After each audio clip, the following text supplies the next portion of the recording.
ஒரு மனுஷனுக்கு 4 நிலைமைகள் இருக்கலாம். ஒண்ணு கவலையில இருக்கலாம், அல்லது எதிர்காலத்தை குறித்தான பயம் இருக்கலாம். 3வது இதை 2ஐயும் விட்டுட்டு நோயிலே இருக்கலாம். சக்கம் அப்படின்னு சொன்னா நோயிலே இருக்கலாம்.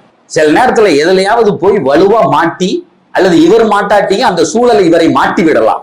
சித்தத்தும் இப்படி ஏற்பட்டால் நாயகம் ஸல்லல்லாஹு அலைஹி வஸல்லம் சொல்றாங்க, அவர் சொல்லட்டும், அல்லாஹ் அல்லாஹ் ரப்பி லா ஷரீக லா, அல்லாஹ் அல்லாஹ் என் இறைவன் இறைவன் மட்டும்தான், லா ஷரீக லா அவனுக்கு இணை இல்லை என்று சொல்லட்டும். அப்படி சொன்னால் பெருமானார் சொல்றார், என்ன தெரியுமா நடக்கும்? அவனை சுத்தி உடனே அந்த கவலையும் அந்த நோயும் அந்த அழுத்தமும் அங்கிருந்து எடுக்கப்படும். அதற்கு நேர்மாறான மகிழ்ச்சி தரப்படும். சார் எழுதி வைத்துக் கொள்ளுங்கள், கேன்சர்னு சொன்னாலும் போவும். 1400 ஆண்டுகளுக்கு முன்னால் எம்பெருமானார் சொன்ன வார்த்தை சத்திய வார்த்தை. தன் வாழ்க்கையில் ஒரு தடவை கூட எங்க நபி போய் சொன்னதில்லை.